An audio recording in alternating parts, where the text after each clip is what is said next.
I'm Kim Hicks Dye, and today I'm joined with President Commissioner Reuben Collins. Welcome. Hello, how are you? I'm well, I'm well. You know, around this time of year, late July into August, we think of it as kind of quiet, but there's a lot that's been going on. July 30th, the Economic Development Department had its quarterly roundtable, and you kicked it off. Tell us about that because I know you were very, very pleased. I was pleased with the turnout more than anything else and the makeup of the audience. I mean, within the last couple of years, I've seen those that attend those events being slightly younger, which suggests to me that there's an enthusiasm that exists here in our community, and we're starting to develop, that younger entrepreneurial spirit and interest in doing business with Charles County, and it was reflective in the audience because I'm pretty certain it was 100+ people that attended this morning. Very good turnout and a lot of enthusiasm. What was your message this morning? The message was that Charles County and its board of commissioners recognize their role as being enablers to allow the Department of Economic Development to actually do its job, which is business retention and to attract new businesses here in our county. And what I mean by being enablers is our responsibility is to provide the resources and to make it as easy as possible for people to do business in Charles County. And so we've kind of begun that process with the agenda that we've established, and we're seeing, that, the county reach that point where we can start saying clearly, that our message is that we are good for doing business. That's what Charles County is all about. How did it make you feel when Taylor Ewell from Economic Development Department was running off like some of the businesses that are coming in? I mean, huge projects. You're talking about MedStar. How did that make you feel when he was talking about that? And I know like the Waldorf corridor is near and dear to your heart as well. Right. The point was made that in terms of economic development, it appears to be slow paced. It takes time for any type of project to reach fruition, but in this particular instance, seeing the fruits of the labor of that department be introduced to the community, I think is very exciting. And what it's showing again is, we are in a good place with our county right now, and we're able to attract these type of potential businesses and employers that will be of benefit to our community for years to come. And so the presentation really highlighted, that the type of activity that exists here in the county. So it bodes well for our community when we see that. Years in the making. So for the naysayers out there that say, nothing's going on, now you actually see it. Another major project that was College of Southern Maryland with the Health Sciences Division opening up in Hughesville. How do you feel about that project? That, in the long term, I think will have a positive impact on that side of the county, and the potential exists, for business development in that corridor in, the Hughesville area. And so because what they talked about essentially was hundreds of students that would participate and be a part of that program or programs. And so at the end of the day, that's going to create, that type of footprint that will be attractive to, restaurants and potential business owners with the scope of potential business activity that will be the result of, that particular component of CSM. And then there's the Velocity Center too. When they were talking about the plans, what they envision for that, that's another thing. Redevelopment in Indian Head is something that, whether you live on the western side of the county or not, there's a recognition that that provides tremendous potential for the county and economic development. Indian Head is, one of the municipalities in the county. We've seen through the years, the community deal with losing, grocery stores. And this project and the redevelopment of Indian Head overall, because Indian Head is a part of the opportunity zones that exist here in the county, that will help to buttress the economy on the western side of Charles County. Yeah, they kind of laid out some of the plans in terms of the classes that are going to be held there, and then also the opportunity in terms of the base people coming there, making it a whole lot easier. So it was real interesting. And creating a synergy with the base, and the potential in terms of energetics, high-tech industry, that will attract, high-paying jobs. And that's, when we talk about economic development, that's what it's all about. We're providing opportunities and resources.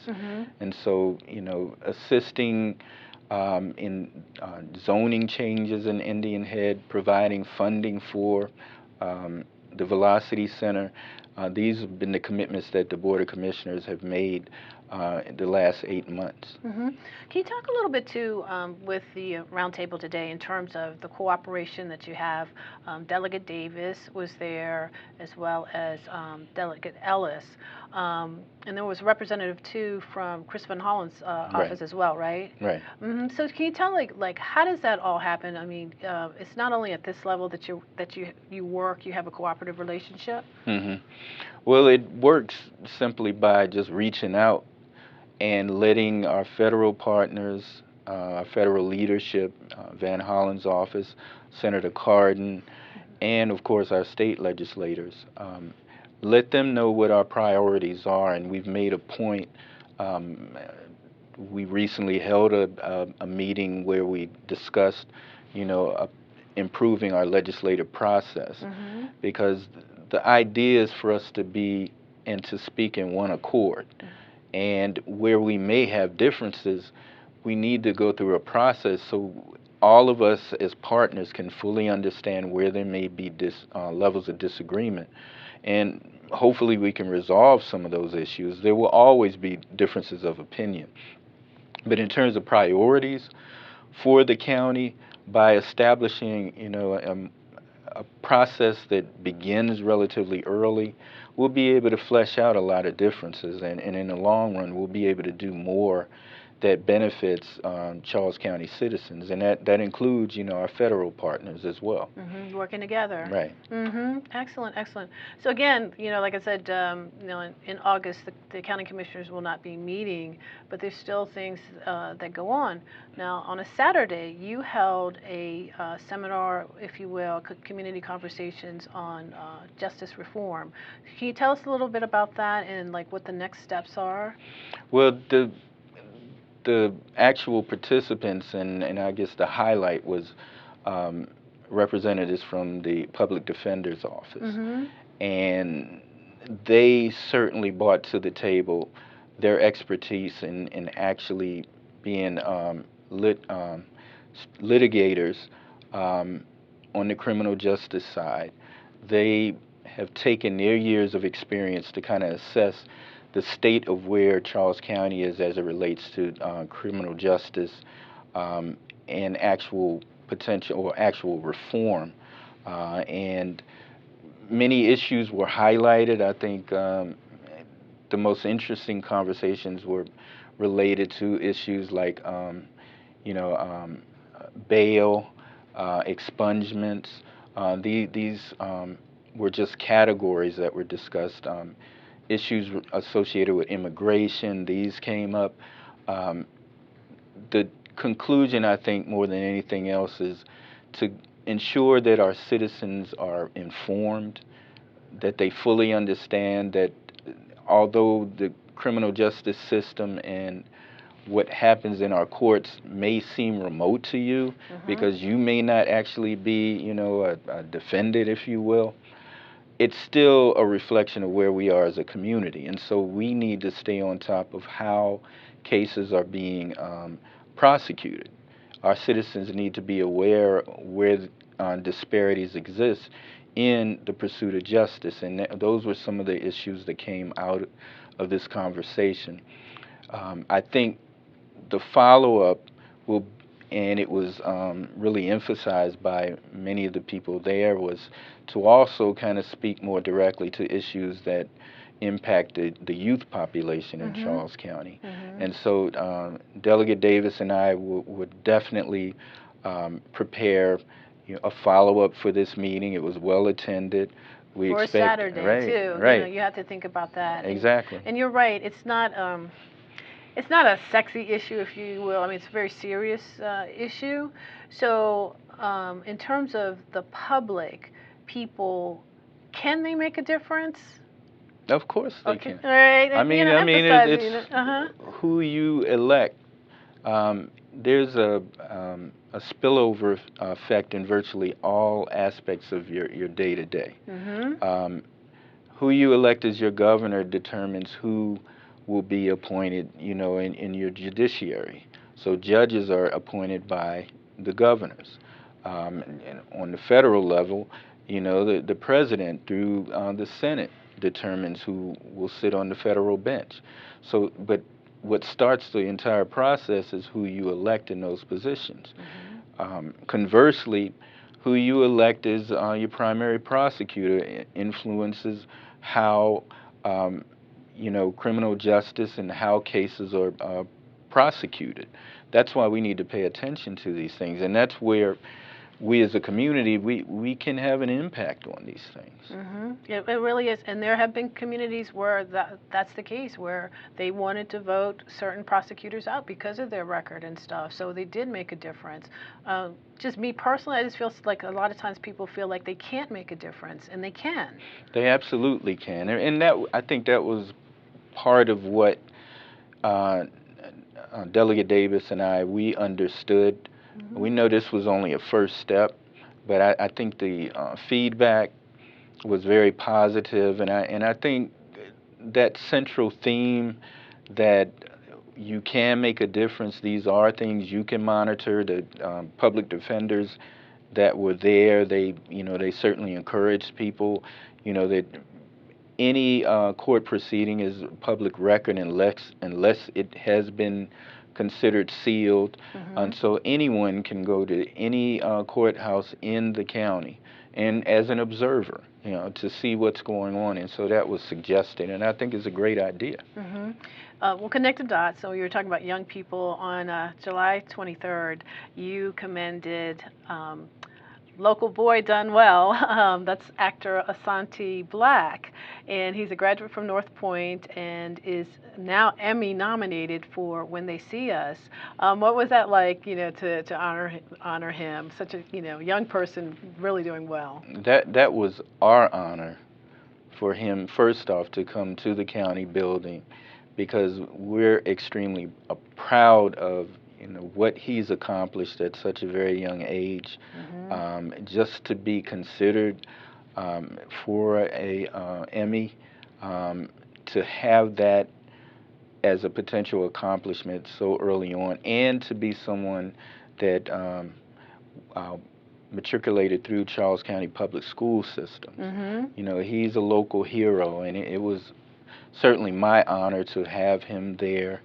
We look forward to nothing but great things for him in the future. Exactly, and for people who aren't familiar with it, it was Netflix's highest rated series, When They See Us, based on the Central Park Five, who were boys, 13, 14, when this happened. And what Asante was talking about is a lot of people after seeing it may not have been aware and are talking about reform. So, you never know. It was powerful, and I can tell you, anytime my son, who is generally the most apolitical person that anytime he was struck by looking at something, and certainly my daughter saw it as well, as young people, how it impacted just my family. I think it speaks really well for the impact and just how well done that piece was. So I was proud, to honor him, and I just look forward to him doing nothing but great things. Excellent, excellent. Well, President Collins, I know you're going to come back throughout the rest of the summer and talk about some issues. So thank you so much for joining us. Thank you. And as I said, I did speak to Asante Blackk, and here's the interview. Welcome to In the Studio. I'm Kim Hicks-Dye, and today I'm joined by Emmy-nominated actor Asante Blackk. Welcome to In the Studio. Thank you for having me. Not only Emmy-nominated, but most important, North Point High graduate, local young man who has really blown up in a big way. Tell us all about this. How did this happen? Yeah, I auditioned for When They See Us. I think it was around about April last year. And I went through multiple auditions, multiple callbacks, sat down with the director, Ava DuVernay, a little bit, even before I was casted. And I think that, it was during summer. I think it was around July, the middle of July, actually, when she finally called me and said that she'd like for me to be a part of When They See Us. So, of course, I said yes, It's a huge honor to be a part of this project and to be a part of something so important and so impactful and something that's really resonating with people, not just here, not just in the United States, but around the world. That's a good point, because we always think about just here. Yeah. But the fact that it's a very sad story, true story, for people who aren't familiar. And were you familiar with it, about the Central Park Five in New York City? No, not at all. I mean, I wasn't born at the time. So my first realization of what had really happened was around the time that I had gotten the audition for it, and I was super shocked, super surprised that the DA's office and the police kind of really formulated this lie and tried to bring certain pieces of this story together to create a story that was never there, and it ended up convicting 5 innocent boys who weren't even my age yet. So it's really sad, and it's really heartbreaking. But it's amazing to see these 5 men now come out on the other side, smiling and happy and enjoying life. So enjoying life, and definitely their youth was taken from them. Now you portrayed Kevin. Did you get to meet him? I did. Now what was that like in terms of you're portraying him? What was that relationship like? Yeah, I mean, Kevin is so amazing. I met him for the first time during a rehearsal. And we kind of just sat down and really just talked, talked about like we'd known each other for a while. He was cracking jokes and things like that, and we were just talking, and I kind of asked him, "What is there something that you want me to do in specific to accurately portray you?" And he just said, "Really show, how our youth was taken from us and how innocent we were, and how we really never had a chance from the start, from the beginning, right when this story was formulated in the police's mind." They had already started bringing this together to try to get this conviction. So they really didn't have a chance from the start. And I really kind of saw, just even from what Kevin told me right there and just from interacting with him, how sweet of a person he is and how kind he is, So I really wanted to take that sweetness and that kindness and kind of put it into the performance as well, because all the tragedy and all the hurt and pain and sorrow that you see him going through inside of the series, that's not all that he is. He's also that sweet person, that kind person, that happy person that's cracking jokes. You wanted to show humanity. Exactly. Exactly. So obviously you must be very, very proud. It comes out, it's Netflix's highest rated series, and then like I said, the Emmy nominations. Unbelievable, right? I mean, you knew it was a special project, didn't you, when you were working on it? But did you imagine this? Not at all. And I think that happens a lot with actors. They don't really realize the magnitude of what they're working on until it's actually out. I mean, this is huge. Just being, like I said before, being seen by so many people around the world. I'm on social media seeing people from just everywhere tweeting about it, and it really means a lot that it's impacting this many people and resonating with this many people from around the world when they're not even a part of the United States. This happened because of the United States criminal justice system. They're not even experiencing these intricate details that go on in the United States, yet they're still resonating with it, and they're still being impacted and empathizing with these now men. So it's absolutely amazing. Even a lot of my peers that didn't know about this project, or not this project, but this story, of course, because they weren't born. People are getting mad at this, and it's good. It's good to get angry and kind of really understand how this this was really formulated against them, and how their youth was robbed from them, simply for nothing at all. Mm-hmm. And so I've never really seen a series kind of spark change in a way that this has, because people are actually taking action now, Mm-hmm. and doing things in real life that's actually sparking change, which is absolutely amazing. And it's just, I'm just completely super honored to be a part of it.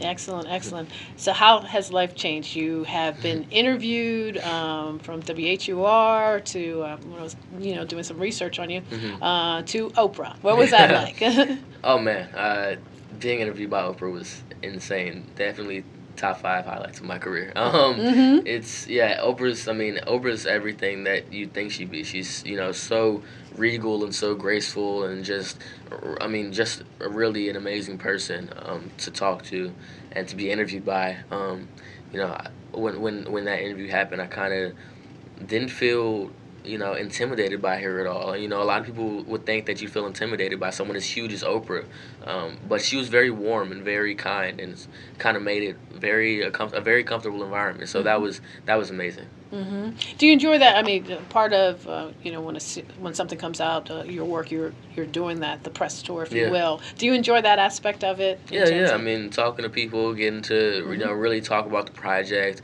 and have good conversations about it. I very much enjoy that. Mhm.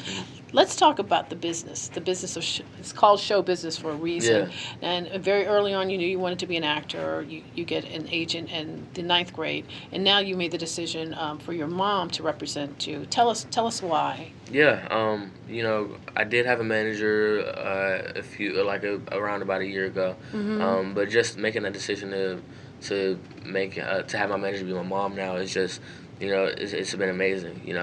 Keeping it in the family just really provides the extra layer of protection, and it makes it much more comfortable, because we all kind of are understanding what the goal is, and are able to communicate with each other a lot better than you would, say someone else that's outside of the family. Mm-hmm. So it's really been absolutely, you know, it's been absolutely amazing. Mm-hmm. And give us an idea of the work involved.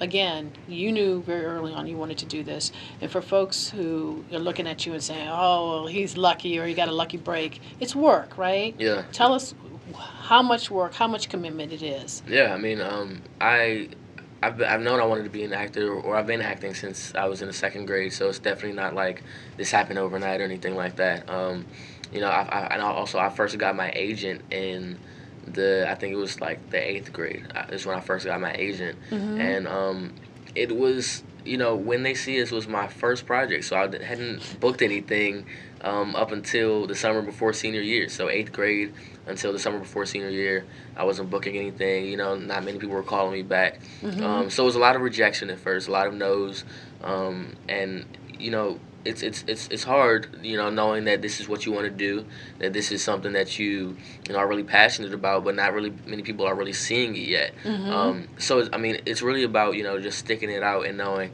okay, this is what I'm meant to do. This is my passion. So all these no's, all these rejections are just going to make me work 10 times harder to get to the place that I want to be. And so I'm so glad that all those no's happen, all those rejections happen, because if not, then I probably wouldn't have became a better actor than I was 4 years ago. Mm-hmm. I bought a whole bunch of acting books. I studied up on acting. I watched lots of classic movies and even recent movies that have the greats in them, and just kind of studied their acting, and really committed myself to the craft for a good period of time. And I think that was that period of time. It was like maybe like a year before I got when they see us, and so up until that entire year I was working on this craft, and then when they see us, the audition for that came along, and I can say that I was prepared for it. I was prepared for it because of all the no's and all the rejections from before, and all the work that I had put into really learning and really understanding acting before that. Mm-hmm. You just said the magic word. You were prepared, Mm. and for a lot of people, they may say, "I want," Yeah. and they aren't prepared when you got it. Yeah. You did it the smart way, right? Oh yeah. Yeah. Being prepared. Yeah, I mean, you have to be prepared. You know, you can't once just say that I want to have something now without doing the work first. You know, the work always comes first. You're always going to have to go through, go through so much and so much, kind of discovering of yourself and understanding of what you're doing before you get to actually where you want to be. You know, nothing's easy. There's always going to be a path that you have to take, and things that you have to learn and mistakes you have to make, and just a whole lot of things that you have to do in order to get to that place that you want to be. So the preparation is key. I like to think that the preparation is the work itself rather than the acting, because I feel like and my aunt said this to me before. She's an actress as well. She said that the preparation and the auditioning is actually what the actor's job is. Getting the actual job, that's just a side effect of the job. But really being committed to your craft and really understanding it, that's what acting is. Now, on July 23rd, the Charles County Commissioners, you got the commendation. Mhm. What's that like, coming home, if you will, and then receiving, these accolades and everything, and the rock star treatment, if you will, the picture taking? What's that like? Yeah, I mean, it's amazing. I really appreciate the support that everyone's been giving me, and it really means a lot that people have been connecting to not only the whole series but my character as much as they have been, and Kevin as much as they have been. Um, it really just shows how art can really move people, and how art can really change things on a grander scale than we ever thought before. So just seeing so many people being affected by this show, and wanting to come up and take pictures and give me a hug because they think that I'm still Kevin, and I'm still Right. the still kid with the black eye, and it's really amazing. It's really amazing seeing that this series has affected so many people in that way, and it's made them really think twice about our criminal justice system, and made them kind of shift their perspective on things that they might not have done before. Open people's eyes. Of Now, course. Asante, I know you have another project in the wings right now that you can't talk about, and Yeah. I know we'll be hearing about it, but your career really is taking off, isn't it? Yeah, it's a beautiful thing to see when you've put in a lot of work for a certain amount of time, as I was talking about earlier. It's a beautiful thing to see, kind of your dreams come to fruition, and kind of everything that you've been hoping for and wishing for manifest itself, as you've been working towards it, and kind of really putting that energy out there into the universe, and really dedicating yourself. It's a beautiful thing to watch. Well, speaking of watching and a beautiful thing, I know that we're going to see a lot of you in Thank the you. future. Much Thank success you. to you. Thanks for coming in. Of course. And for the folks out there, thank you for watching in the studio.